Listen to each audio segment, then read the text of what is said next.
Okay. Hello, everyone, and welcome to our talk on why a thriving community is essential for a game's long-term survival.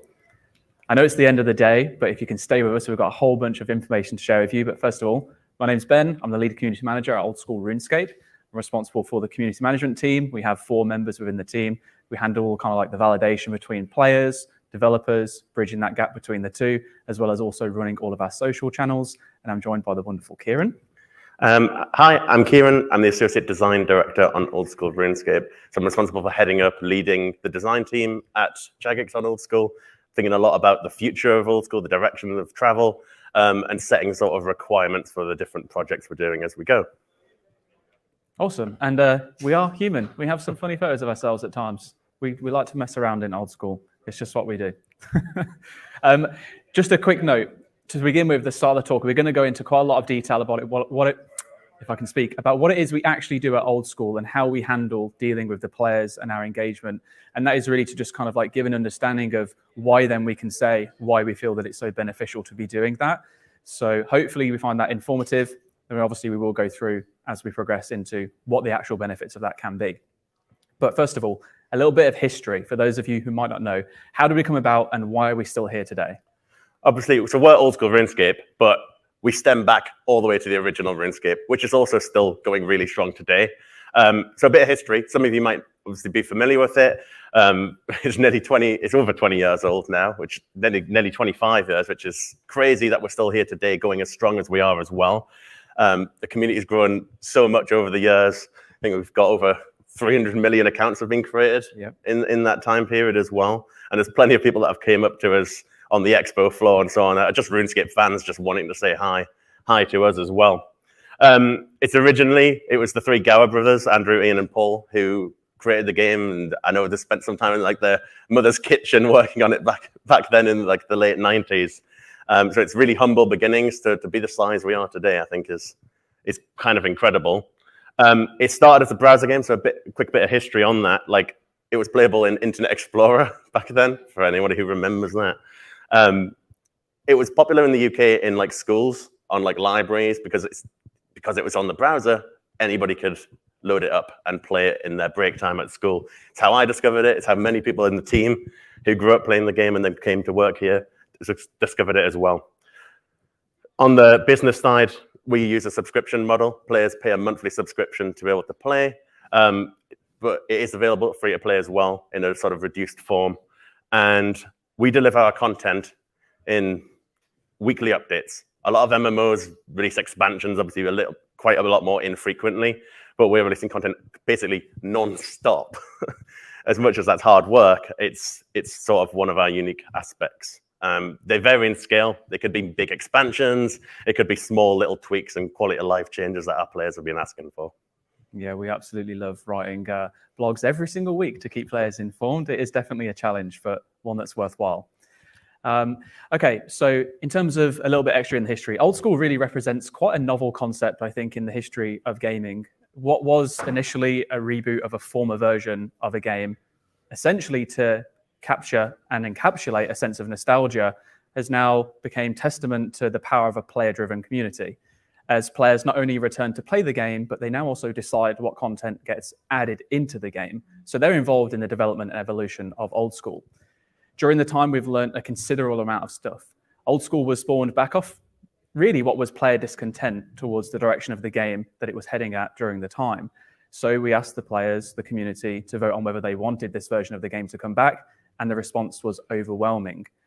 Now, what obviously started as the reboot of a 2007 version of mainline RuneScape has evolved into its own game entirely. It's had engine improvements, a plethora of new content, quality of life updates. We're on mobile now, even winning a BAFTA for Mobile Game of the Year back in 2019. And honestly, the game has more players now than it ever has before, even 10 years going on since Old School was initially released. The majority of content, like I've said, is decided upon by the players via in-game polls, which we'll touch on a little bit on how those work. That polling system, though, ensures that players have a direct influence on the game's direction and growth, and that creates an experience that's shaped by the community for the community. Now, with the community at our core, we involve them with pretty much every aspect of the game, right down to the nitty-gritty details of an update. Most of the content will only be added if players vote 70% yes in favor of it being added to the game.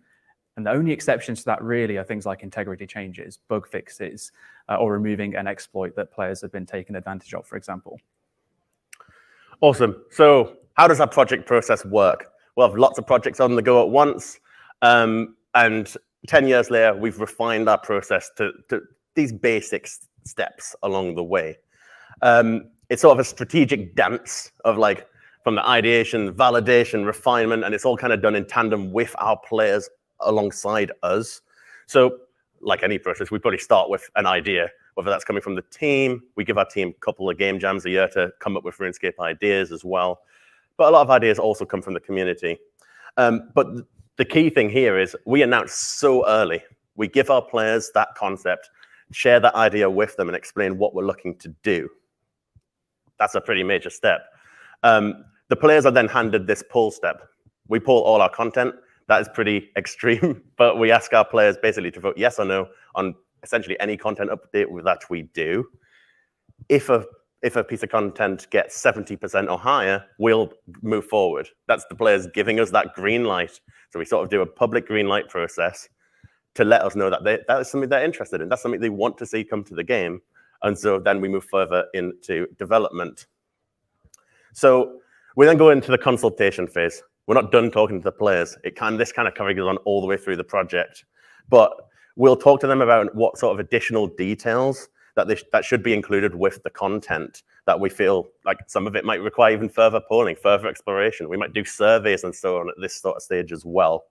So we'll use additional developer blogs to share that information, but ultimately it's kind of whatever else we need to do to share that info. But really, it's like players get so involved. They'll find out about what rewards the content might have. It's more specifics. They really care about stuff that's going to impact the game's meta. This gives us a chance to even explore that sort of stuff. But ultimately, after all this, after all those discussions, we finally go into like a sort of full production until launch. But really, it's quite valuable to us. It gives players that sort of like intangible sense of like ownership and involvement in pretty much everything we're doing. And I think that really sets us apart from like what other MMOs do.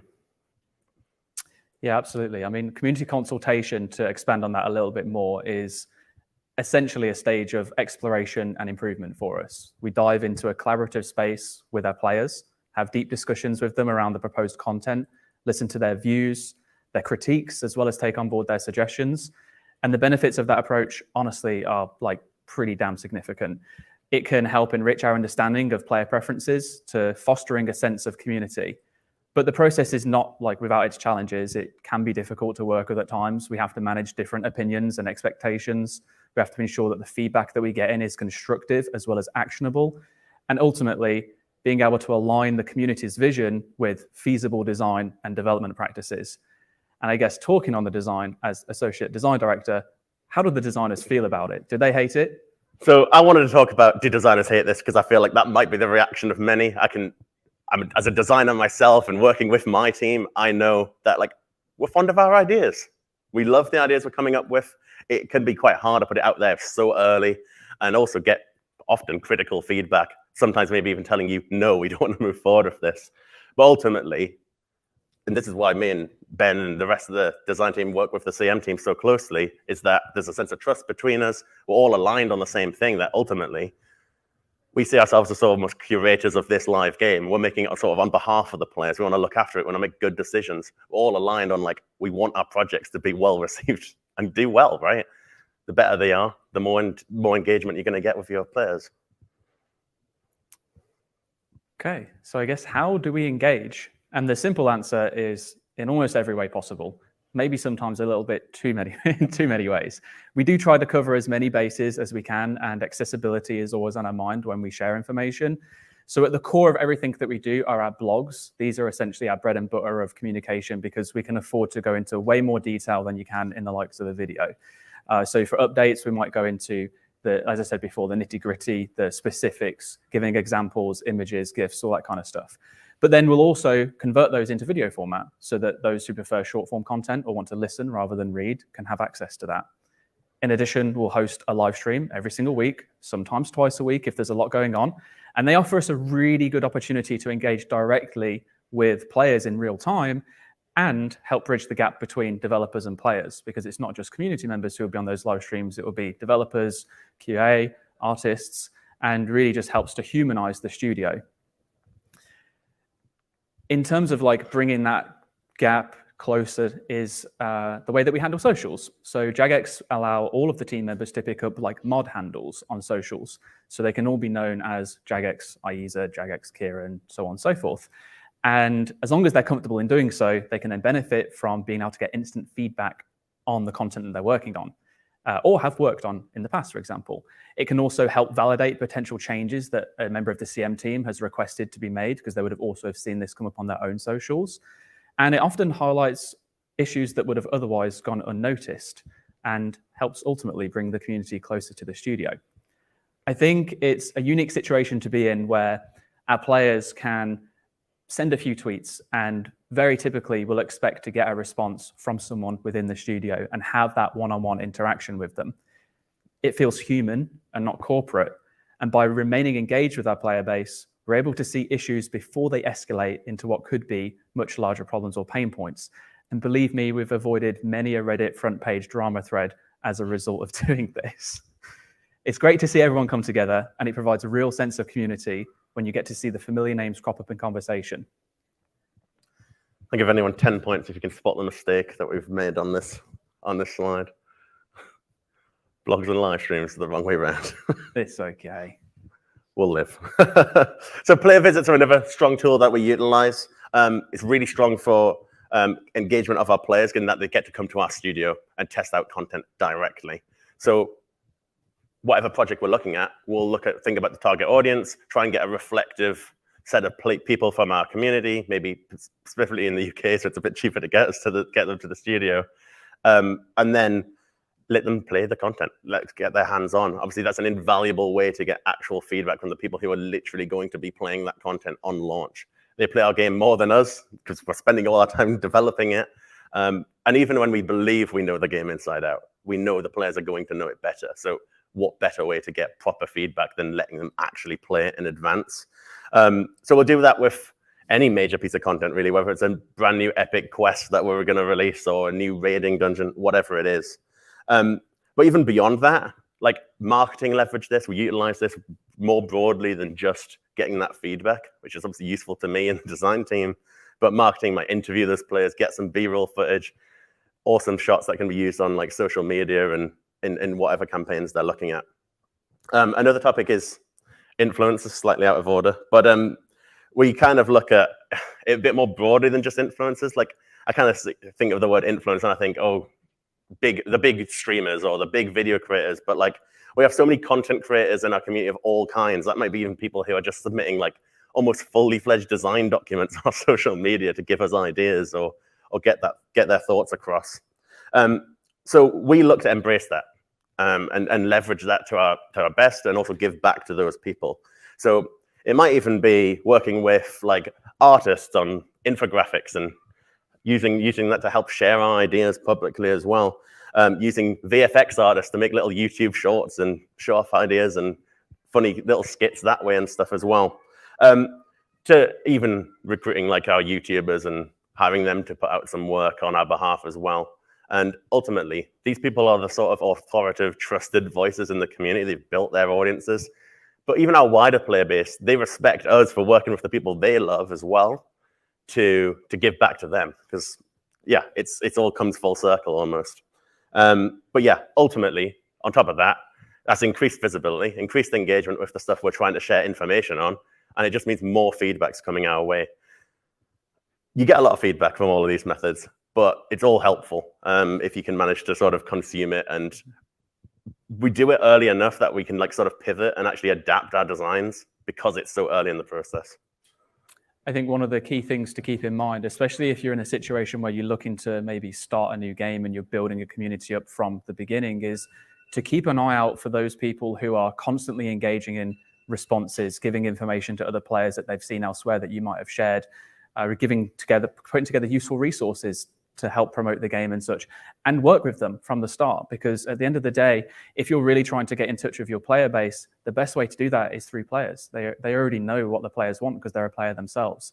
And you'll get so much respect from the community by working with the community as opposed to external influencers, which is still a great idea and a great thing to look into. It's just a completely different way of servicing that. So yeah, keep an eye out for the right people that you could work with alongside anything that is that you're doing. We've picked up people from Discord, and there's a section that we'll talk about in a moment on how exactly that's worked for us. That has turned out fantastically. They create infographics for us. They also now create videos for us on a particular project that we're working on. And that has absolutely helped us with success rates in terms of getting the good sentiment and positive feedback coming through from that update. It would be wrong of us as well to not mention Discord. It's probably been, well, it has been the fastest growing platform for us out of any of them so far, to the point where Discord now accounts for over 60% of all of our community interactions. So quite a lot going on there. In our server, we have just over 120,000 members at the moment. And the latest thing that we've been starting to do is experiment with Discord stages. So it's not like we're out here innovating, we're using Discord's feature set, but it really can help offer you great opportunities to, again, further engage with the community. And the benefit of that is that you just get a completely different experience from putting out a post and then expecting to see responses through on socials. You can engage in real time with players. If you don't know what stages are, by the way, they're essentially, if you think of it like a live stream, but you don't have to be on camera if you don't want to, and the audience members can't speak unless you give them permission to speak. You can have all your channels like you would in Discord as normal, so they can text and do whatever else it would be. But for us, it's been a really good way to get developers or team members that aren't quite comfortable being on live stream situations, but still want to engage with players and have the support of someone, for example, in like CM to help back them. So you can get involved in those stage calls, have that casual kind of atmosphere and conversation with players. It's on a less official platform. And it really has just shown the level of feedback that we get it's just invaluable. And we're going to continue doing them. We've done 4 in total now. And it's something that we're going to see continue to grow as we experiment with different things.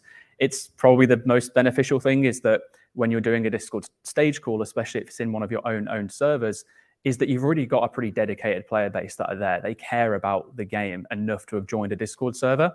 So when you then get involved in conversation, it's authentic. It's way more constructive feedback as opposed to throwing up a live stream on Twitch and getting absolutely swarmed by trolls, because that happens. Twitch chat love to go crazy, but it's not always the best way to get feedback coming through. So just a good alternative in that sense. And well, this is what happens when you have like 10 minutes before the speech and you realize you didn't actually put together any stats. So it's not the prettiest of slides, but to give you an idea in terms of following and how many players we're actually talking about here. And in terms of like something a little bit more fun, I guess, in the last 180 days for our live streams alone, we are looking at like almost 3,000 average viewership and just shy of 100,000 hours watch time, which is around about 11 years or flying around the world in a commercial passenger airline 2,150 times. So I think it's safe to say that when you can get a community that are dedicated, they are really dedicated. So that was just one fun thing on there. All right. All this sounds quite challenging if community is very separate to the development teams. So this is one point that's been absolutely, well, required for how we work, to be fair, especially with the poll process, how much we're blogging. The community team are writing these blogs. They're doing a lot of, obviously, social engagement via all those means we just talked about. They need to understand what we're doing. They need to be in touch with everything we're doing, up to speed with the problems the designers have, what we want feedback on, and so on. So we work with the community management team embedded in our development teams. There's like a community management person in all of our dev teams. And so on all our projects, there's back and forth. It builds mutual trust between the developers, whatever discipline, with the CM team. And so when it does come to those like quite intense discussions around like feedback and the quantity of it, CM obviously compacting that into a nicely presentable form for the designers, but it's just invaluable. I can't imagine how this would work if we've got to go across to a different department and then designer got to hand off a document and explain to Ben's team like how on earth this project's going to work. It has been absolutely incredibly valuable to do it this way. And as far as I understand, CM's quite commonly just part of marketing, quite separate to development. but we couldn't do what we do without doing this. No, absolutely not. Well, we probably could, but it would be a nightmare, and I would not like to try it. So, I mean, I guess at the end of the day, why bother? Yeah, so what we just explained sounds like a lot of effort. There's so much to that. Obviously, we go to quite an extreme length with the polling stuff, but you can imagine how time-consuming this can all be. There's a lot involved.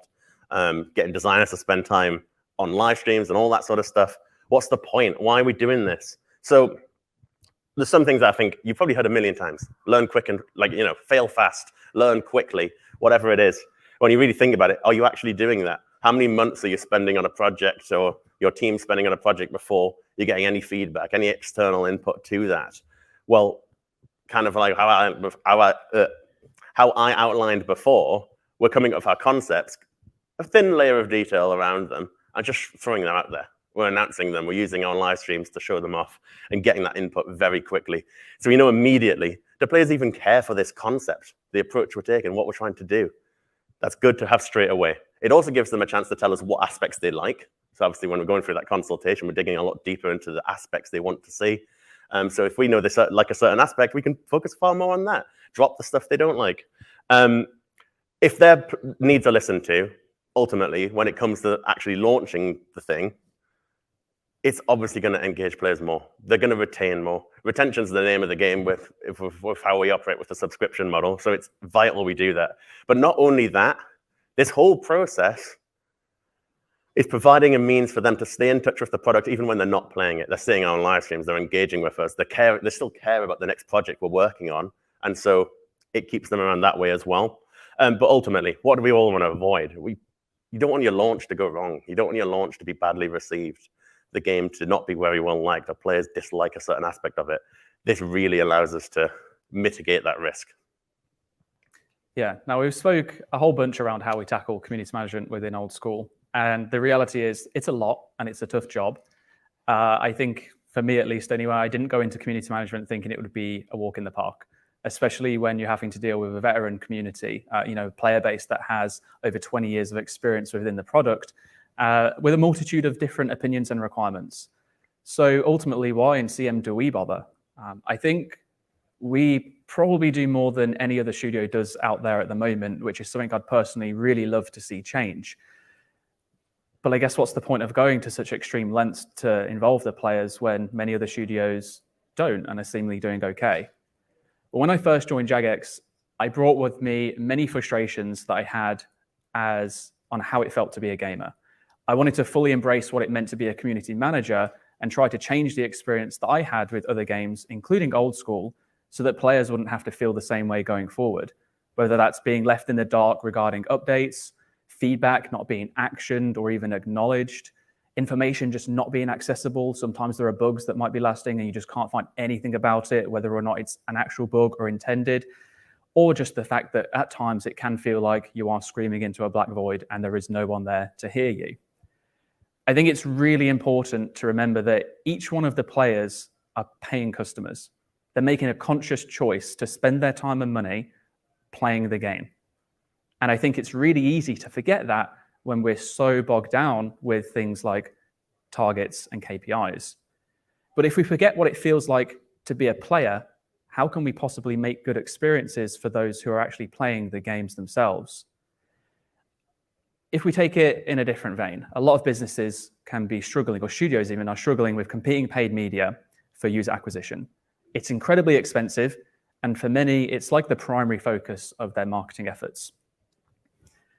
Consider community as an art form of engaging with your player base. If you genuinely care about your players and they feel like what you do is authentic, then you're able to reap the benefits of that, which are they stick around, they then become an advocate of the product. Before long, you have a small army of players who are sharing their experiences with others and in turn, bring in additional players as a result of that. That means that you don't have to be as reliant on constantly paying to bring in new players. And if you do run paid user acquisition, your players will stick around longer, therefore increasing your profitability overall. At the end of the day, a happy community means a healthy game. So keep people informed and engaged. And in turn, you can essentially let the players do all of the advertising for you, to some degree at least anyway. We also need to remember that players play the games that we develop. They know what they like and they know what they don't like, so listen to them. Try to find a middle ground that works for both sides. Don't focus on the negatives too much. Instead, try to understand what the underlying problem is and encourage constructive conversations.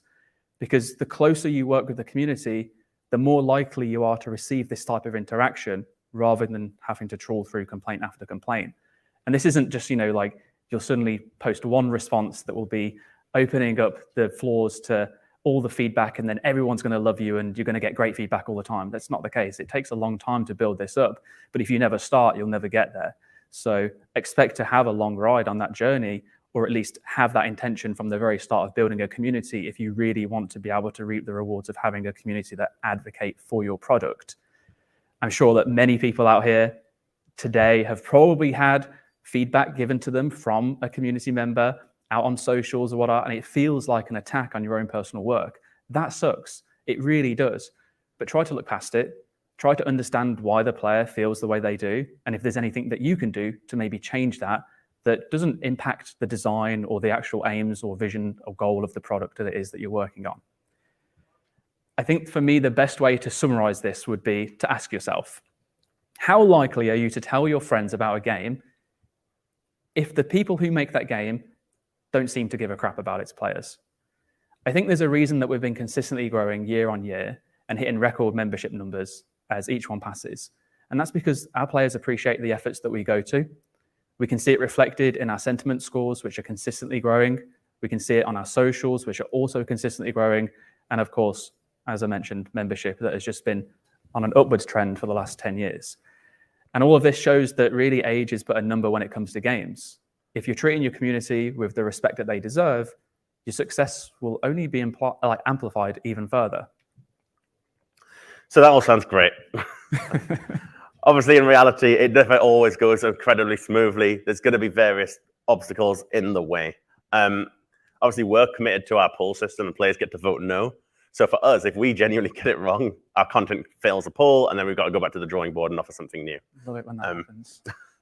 It's painful. It is, but it does mean that we're going to deliver a piece of content players are bought into. Obviously, it takes lots of time, lots of effort, as we've been saying. It puts a lot of scrutiny on us as a team and literally everything we do. I mentioned changing meta in the game earlier, and players really fear that. They put a lot of time into the game over the last however long, so they don't want to see their sort of achievements undermined, all that sort of stuff. Obviously, they're not necessarily going to understand our development limitations. They don't know how long of a window we've got to finish the project. They don't know what our technical limitations are and what we can actually pull off. Obviously, the more transparent we are, the better understanding we can actually present about these topics as well. We might not even be equipped to answer all the questions, right? Especially when we're putting a pitch out so early. We don't know the answer to so many of the questions they're going to ask us. It's common that we see some players dislike like one aspect of the project pitch, and that turns into them disliking the entire concept. And so that's something we've got to often manage. Obviously, we try to identify what those pieces are so we can tweak them. And particularly when we're doing a bigger project, and for some context, I think most of our projects are done inside like a 7 to 8 months window. We're not talking anything that massive, but occasionally one will be bigger than that or up to that size. It gets harder and harder to communicate enough detail such that they understand what that huge project is. And so one of our examples at the minute is we're working on a new skill for Old School. And for some context, it's a sort of central pillar of the game. Almost all the player progression within Old School is presented basically in these 23 skills. They level up them 1 to 99 and so on. So it's a central pillar. To us, it's really important to add more, right? We've never done it in the whole history of the last 10 years of Old School, but we do see it as like a necessary challenge, like to keep the game fresh, prevent stagnation, and just keep on offering new experiences to our players. Like, we see it as a new skill is going to be testament to our commitment to Old School's long-term growth and life. I mean, it's over 10 years old now. We don't see it stopping anytime soon. We're thriving. But it isn't our first rodeo. Like, we've done 3 attempts at doing a skill before, and that poll I mentioned, we've failed to meet that criteria of hitting the 70% and players saying yes to a skill. We learned an awful lot from those processes. And that's what really led to the shape of our process that we outlined earlier of how we do consultation. We didn't get to that overnight. That's 10 years of effort. And it was last year we pivoted to that sort of approach. So yeah, I mean, the biggest point we've learned is taking players on the journey with us.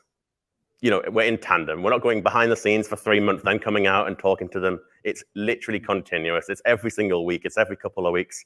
We're reaching out to players with NDA groups, whatever it is. There's honestly so much that could be talked about in regards to the new skills. So if you're ever interested, you want to have a chat, please come and see myself or Kieran. We'll chill outside afterwards. There's some time for questions, but we could talk about that like for the next three hours, maybe in 3 weeks. And there's so much that's gone into it that you may find useful in terms of how to approach projects with community in mind, even without polling. But one thing that I wanted to make sure we focused on here was utilizing Discord. I know I've already mentioned Discord before. I'm going to keep on hammering about it because it has been such a fantastic tool for us. And really, I guess it comes down to how do we manage discussions around a topic as big as something like a new skill that has failed 3 times in the past and still make sure that we get good feedback that can help inform the decisions that we want to make, and not have everything lost in the detail. So for us, we looked at Discord and we took we thought, should we merge it into our main official channel that we have that's active, make a whole new section in there and dedicate that just to the new skill? And ultimately, we decided that probably wasn't the best course of action. So we created a new Discord server that is entirely dedicated just to new skill discussions.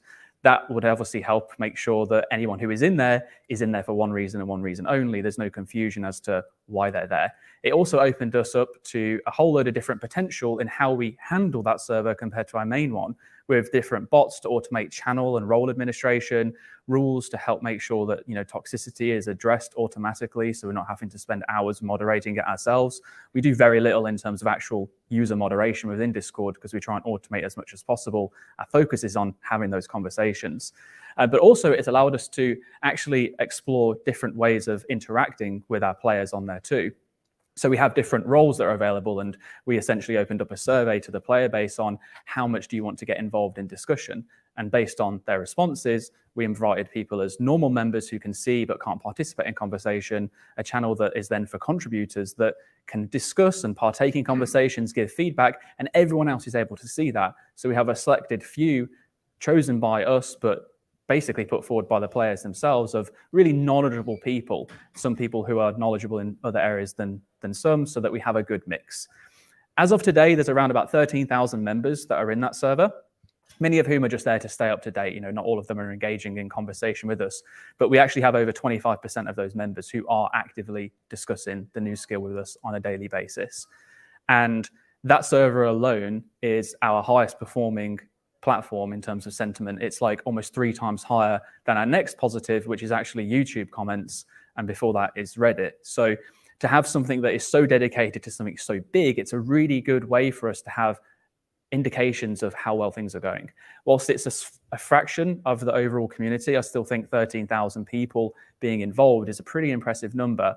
And we can definitely see the value that has brought to us whenever we go out and talk about the new skill. We can have a call. So for example, we've actually got a group of 5 players who are NDA'd, and we talk to them on a bi-weekly basis. During that time, we may also reach out individually with DMs if we want an instant response to something there and then. And the NDA calls that we have, we front load all of the information we plan to share with the community that following week. They get to see it, first eyes experience. And really we're looking for, what did we miss? What do we need to adjust here? What doesn't quite hit the mark? Is there anything that actually we need to take out because it might be received poorly? We as community managers have a pretty good grasp on our players' needs and wants and how they're going to react to things, but it's never going to match someone who is constantly in game, who is constantly absorbed by other people playing the game in their clans or their friends and their conversations that they have. So we take all of that information and we use that to edit everything that we do before it then goes out. And it has cut down our feedback loop by at least half, because we're already anticipating what's going to be asked. We've already addressed issues that are going to be coming up. And that's just made our sentiment skyrocket. Engagements on the content itself has also skyrocketed because players are there to actually, you know what? I was a doubter before. Jagex are doing a really good job at handling this. I'm now on board with this project where they weren't in previously. So as I mentioned before, we've done Discord stages. They've done really well. We attract around about 1,200 members or so in one individual call, and we've done 4 of those. We then upload those into video format on YouTube so people can watch them back. We're all about transparency. And we feel like if you're not able to join the Discord server, you should still have access to the information that was talked about. So that goes into a video, and we'll also sometimes put like text format into a blog on our news post. And I just think overall, there's so much more that can be used within Discord. We really are just scratching the surface on what's possible. We want to look into like forums and stuff. But stages as a first port have been one of the best feedback tools for us, super invaluable. I can't compare it to anything else in terms of traditional feedback gathering methods. It has been fantastic. So if you ever get the opportunity to explore something like that, I would highly recommend it. Even as small as 5 or 10 people can make a massive difference in terms of how you can interpret people. When you're having to rely on a response to a tweet or a Reddit thread that could take multiple hours that you might not see till the next day, you could lose that context, whereas you're in the moment, and it has been absolutely incredible. Okay, we're nearly there. So our journey, it has been filled with learnings, trials, triumphs. We've learned that a player-first mentality, while challenging, can yield incredible results in the form of a thriving and engaged community. We've realized the power of tools like Discord and the impact of transparent communication. And our challenges have really revolved around aligning player desires with technical and design limitations or realities. But they're not insurmountable. With the community by our side, we're continually learning, adapting, and growing, and I don't see any reason why that's going to change for the next few years either. At the end of the day, for us at least, community-driven approach works. Old School is thriving with regular record numbers consistently happening, and our players really are our biggest advocates at the moment as well. Advocates, sorry. Polling's extreme. What we do is not necessarily a suggestion that every studio should go and poll everything you do, because that is obviously handing a lot of control to your players. Now, that works for us in our circumstances. It's probably not going to work for everybody. But a lot of the other advice around that, I think, still very much stands in terms of communicating, getting the feedback, and so on. It's just that we have that democratic gate additionally on top of that. Absolutely. Leverage Discord, but not just Discord, all of the platforms that you have access to. I think the biggest thing to keep in mind is go wherever your players are. Wherever they're congregating is where you should be. Don't try and force them into one particular route, because they're not going to want to, and it's just going to feel weird. So if you find that your players are all congregating around a particular subreddit, then join the subreddit. You don't necessarily have to post in there. Some people, I would really not blame you. I wouldn't want to either all the time. But you can get really good, valuable feedback. There's no point hiding away from criticism, because if you want to make a really good game, you need to listen to that and learn how to action it. So they're going to complain regardless. You may as well be seeing what they're complaining before it goes more widespread. Brilliant. For all this to work, I think you need a pretty community-obsessed culture. I mean, I mentioned before sort of embedding community management within the development teams. I think that's a really great step that actually helps with creating that. I think one of the things personally, and people in my team, it's like, obviously we're being asked to also go on live streams and engage, but like, our team can learn so much from the experts that we're working alongside, so that we start to feel more comfortable talking to players directly. And players don't want to talk to CM, no offense. They want to talk to the designers. They want to talk to developers, people working on the product with that direct passion, who can answer questions about the content they love playing. So instead of having to filter that through another person and then translate it and make sure you don't lose any detail, it's like we can be talking to players directly as well. But it all comes from that central obsession. Like, we want to make the game for the players. And it really is like a feeling that we're not really creating a game for ourselves. We're creating stuff that we know our players are going to love. I took that personally, by the way. People definitely want to talk to the community. It's okay, though. A big one, keep learning, adapting, and growing. The most valuable thing that I've learned, I think, since I joined community management was someone said to me to celebrate your failures. And yeah, okay, failing sucks, but the best thing about failing is that you can learn from it. And as long as you can improve and do something different the next time, then you shouldn't be afraid to fail. With how fast things are changing in this current day and age, like across social, even in the last few months, we've seen so many changes with the way that creators are getting more involved, the things that people can do that they couldn't have access to before. The fact that even now you can start learning how to develop a game without ever having to go to university for it because of the fantastic guides that are available. You need to be able to adapt and grow and stay on top of it. And you're only going to do that by experimenting. So experimenting sometimes means failure.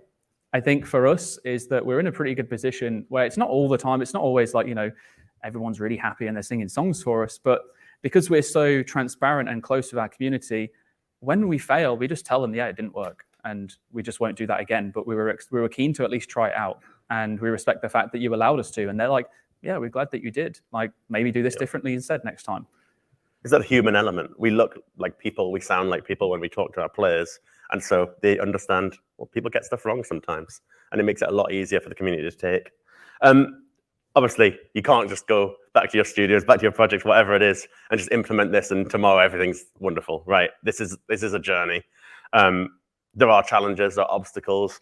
It's going to take time to work out what works for your projects, what works for your studios and your culture and so on. And there's obviously lots of different factors. We're an MMO that's existed for 20 years. There's a lot of community already in place that we can utilize directly. It's why building a community is also so important. Essentially, we wholeheartedly believe like it's worth overcoming these challenges because there's so much to gain from implementing this sort of stuff really well. And that leaves us at the end of the talk with 5 minutes left for questions. Thank you everyone for listening.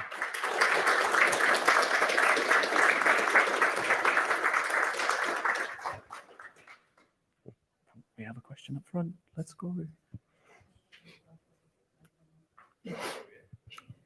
Thank you for this. This is awesome. I kept wondering from the beginning of the presentation, how do you know that Discord, the players on Discord are a good representative players of your general players? You know what I mean? Like, is it 50% of your players on Discord? Is it a particular segment? What are your thoughts on that? That's a really good question. And honestly, I don't think it's possible to answer fully because you never know. You could have 10,000 people in a Discord server that have never played the game before. But I guess I'd like to think that if someone was willing to go out of their way to join a conversation and was join a server, then have a conversation, that there's a good likelihood that they're involved. And I think that's where it's still key to have someone in community management to help address or at least understand, is this genuine feedback that we're seeing? Does it make sense? It's not something that you can just let happen and everything comes through. There's still a lot of filtering through and making sure that you can validate that feedback. And that's how we're at least making a good assumption that when we have players that we are talking with, based on the conversations that they're having with us, how knowledgeable are they? What kind of likelihood are they actually a player and what they're saying means anything? Another point to that as well, though, is that for me anyway, when I look into the way I look to approach community management is I don't really care how knowledgeable someone is. I do, that sounds really dismissive, but it's like I take all of that into account. Someone could be the most experienced player in the entire game, and we could have someone who's just joined the Discord for the first time because they saw us put out a YouTube video that talked about the new skill. And I will treat them both equally because they're both players, or at least one's a potential player, one's a current player, and they're both just as equally important. So unless it's causing problems, I would actually kind of like welcome having people that are not knowing whether or not they're a player because it keeps you on your toes at least. So the other thing I'd add is it's not the only platform we're using. So like, obviously we are taking lots of other sources of information alongside that, which might also indicate where there are obviously differences. I think we get a different perception from like Twitter versus Reddit versus Discord, and some of them are more negative and some of them are more positive than others. But you know, all this aside, like these methods are great, but we're also using data like from the game as well to indicate where our players are at and so on. So we have lots of things coming together that ultimately we're making the decisions on. Thank you. Any other questions? Hi, big fan of the game. My question is around the social media aspect of it. So a lot of you have your own accounts. And from a mental health perspective, that can be potentially quite brutal, especially when things go wrong. So I'm wondering what kind of support Jagex give to you if in those kinds of situations, if any at all. Yeah, it's a really good question, and it is an unfortunate reality of being online. It happens. We've all experienced it within the team on varying different degrees. But Jagex are pretty good in terms of the support they offer. So we have access to mental health support if we need it. I think, however, though, this isn't a fault of Jagex. I think it's an industry thing in the sense that there just isn't enough resources out there for people who are struggling with mental health when they're in the games industry being player facing. And that's something that we've looked really hard into finding suitable courses on how to handle that criticism, how to handle being attacked online. but a lot of it just isn't relevant to the gaming industry as a whole, which is super unfortunate. But yeah, in terms of Jagex's actual support, like we're an entire team. I don't like to use the term family. I think it's a little bit toxic in a work environment, but we're so close that everyone has everyone's back. So if something like that would happen, it's all about positive reinforcement, reassurance, access to mental health care services if we need them. And then also understanding that if you don't want to be on socials, you don't have to be on socials. So there have been unfortunate cases where team members have been subjected to attacks by people online that have got quite horrible, to be honest. And that's the last time that they engaged with someone. And ultimately, that's a loss to the community as opposed to a loss on our side. So yeah, thanks. We encourage people to take breaks as well. Yeah. It's a really easy thing for people to do if they need to. But yeah, I think the key thing you said is like it's voluntary, especially in like my team. No one's forced to go on there. It is done with the support of the expertise and CM and so on as well. But yeah, I mean, we all look out for each other. Mm-hmm. It's a really big thing. Thank you for your question. Any other questions at all? Oh, there we go. This will be the last one. So with RuneScape, you generally have like kind of Jagex looked after channels and then community kind of co-created ones. Mm-hmm. When you try and extract marketing information from the co-created ones, how do you go about that? Because obviously you can't control what people post, but there's still a lot of relevant data there, I think. So is there a particular method you use, or do you just kind of stealth in and flick through it? Sure. So for us, we use a variety of different softwares, like software suites, to help analyze sentiment. And with one particular product that we use, it can actually take into account YouTube communities. So that's typically where we'll get that information from, less marketing, but more, I guess, on the community side of it, where we can see the interactions on someone's video that they've posted. As long as it's RuneScape related, then that will get put through into our filters. So they might release a video on a particular update that happened, and all of the community members that are watching that video are absolutely slating it, and we'll be able to see that. And that's the kind of level of information that we'll go to. So we then have separate, basically like pots of community areas. So there'll be like creator YouTube comments, official YouTube comments, Reddit, Twitter, so on and so forth. And it's all just then a balancing act of, okay, if this is so severe, what's caused that? Is it reflective of the rest of the community, or is it isolated? Because there are times when a creator could have an agenda, and we can definitely see the effect of that. And then in terms of more traditional marketing, the best way and really only way that we do that is by working with the creators to get their analytics information when we work with them on a particular campaign, and then using like trackable links and stuff like that. Welcome. All right. Thank you all very much.